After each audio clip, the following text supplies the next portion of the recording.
이 뒤로 사이드에서 만들어 아니라고 하면 가면서.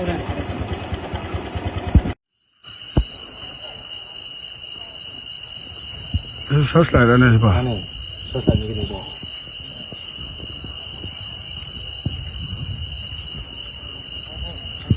요로는 설사. 설사이만 돼. 아니, 설사님이 거의 있는 집이지. 설사이만 돼 보지. 마님이 순이는 거. 설사이만 돼. 설사 저걸 수들어다. 설사는. 마님 설사.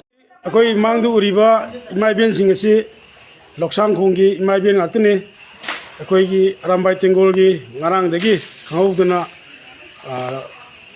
अकोई की अरामबाई की लुसिंगबा मा हाखिबा अदुगी अकोई मसा होइबा अकोइबु साबम थफम खंगारो हाइदुना अकोई की लोकसांग की इमाइबेन मयाम लागा अरामबाई तेंगोल यूनिट 50 कोबरा गिदा सा इसिंग थोंगिदना अमदि अकोई पांथोकदबा थबक थरम पांथोकपदा अकोइदा सा इसिंग अवाबा लेतनबा होनबिबा लेंबिरक्लिबा अदुगुमबा इमासिंगसि लोकसांग खुनगी अदुगुमबा इमा ngakani हारिबा इमासिंग असिना मसा होइबा अखोइगी चारम थकम खंगम मरोय खन्दुना सा इसिंग असि नुंदांगी थोंगिरेंगतदा लेंबिरक्लिबा लोकसांगगी इमाबेन सिंगबु अरामबाई तेंगोल यूनिट 50 की माइगैदगी हनिंगाइ ता थगप फोंदोकसरी असुमना लमदम मसिदा लेबिरिबा इमा कया सिंगसु मसा होइबि कया मसा होइबा अखोइगिदमक कयामदि खनबि तबुदबु असमाइना मतंग पांगवा लापीबा सा इसिंग थोंदुना खुयु कई वालंगदगी हाजुना हंबीबा लापा अनतु नुक्सीबा अमरि थागपा फोंदोकसरी सिंग पोराबा सिंग जु लेरमदबा अदगी मु सिंग जु लेरमदबा पलब खार तौदैनु जे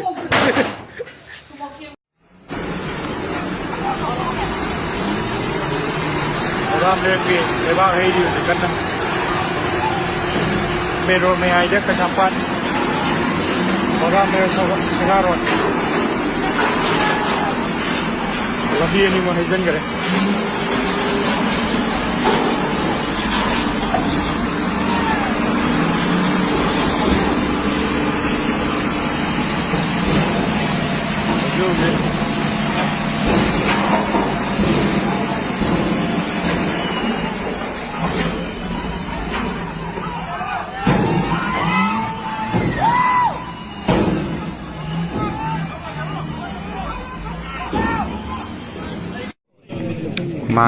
मागी थौनाजी मथंता यौरपान हान मतम कुइना पुंसी सांगना मियांग तेंग पांगबा ngamboi नंगी थौनाजे को मैतै नुपि खुदिमक्ति चेहनिंगे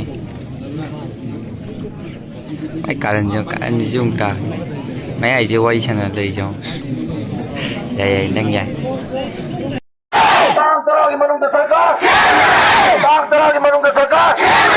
सरकार से मगम द फैमिली संगियो सरकार से मगम द फैमिली संगियो आईपीएस गौरव प्रोग्राम मणिपुर लाइबा आईपीएस गौरव प्रोग्राम मणिपुर लाइबा भाजन की बायते की तौबे से खुदाता भाजन की बायते की तौबे से खुदाता नो ले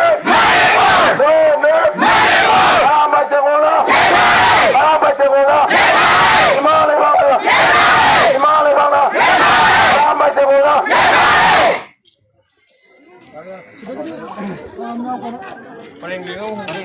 Pareng lengan nge.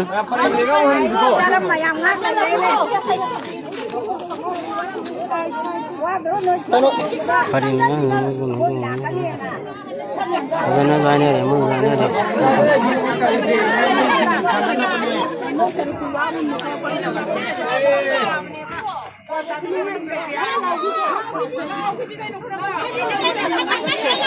Lawo, mai dia lawo.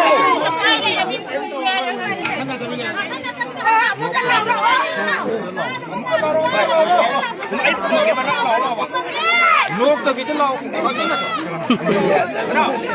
ấy nó lầu nó lầu thì nó có một lầu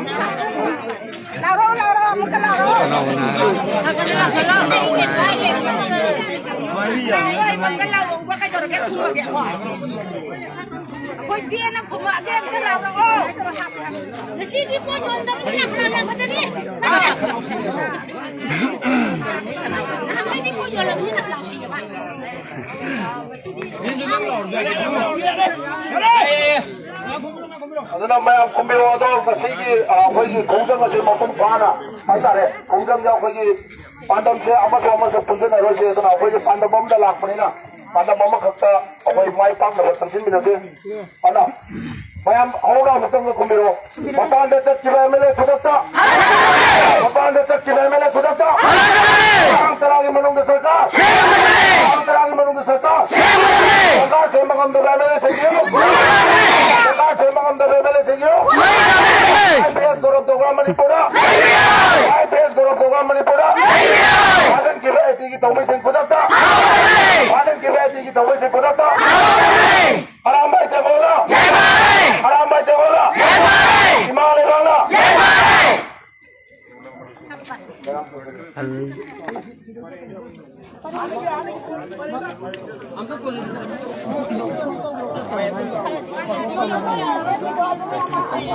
खुदकता मपान सकीबा MLA खुदकता मपान सकीबा MLA खुदकता तांग तरागी मनोंग सरकार तांग तरागी मनोंग सरकार तांग तरागी मनोंग सरकार सरकार सेवन अंदर MLA सिंह युंदा सरकार सेवन अंदर MLA सिंह युंग सरकार सेवन अंदर MLA सिंह युंग सरकार सेवन अंदर MLA सिंह मणिपुर लाइबा सरकार सेवन अंदर सिंह मणिपुर लाइबा सरकार सेवन अंदर MLA सिंह युंग लाइबा IPS गौरव डोगरा मणिपुर की ट्रांसफर IPS गौरव डोगरा मणिपुर की ट्रांसफर IPS गौरव डोगरा मणिपुर की ट्रांसफर IPS गौरव डोगरा मणिपुर लाइबा IPS गौरव डोगरा मणिपुर लाइबा IPS गौरव डोगरा मणिपुर लाइबा फाजिल किबा एतेगी थौरी सिंह खुदकता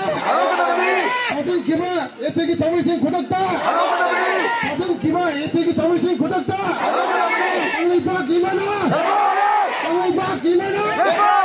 Tangaiba gimana? Mulai.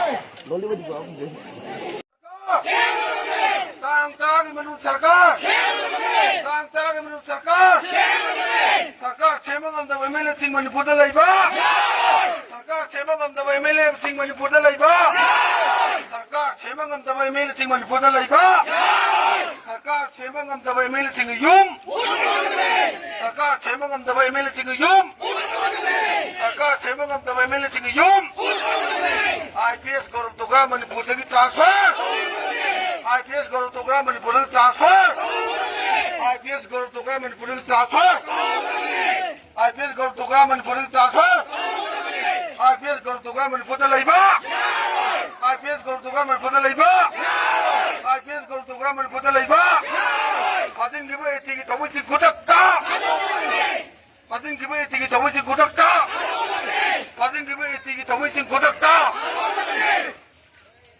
मणिपुर इमानी याय फरे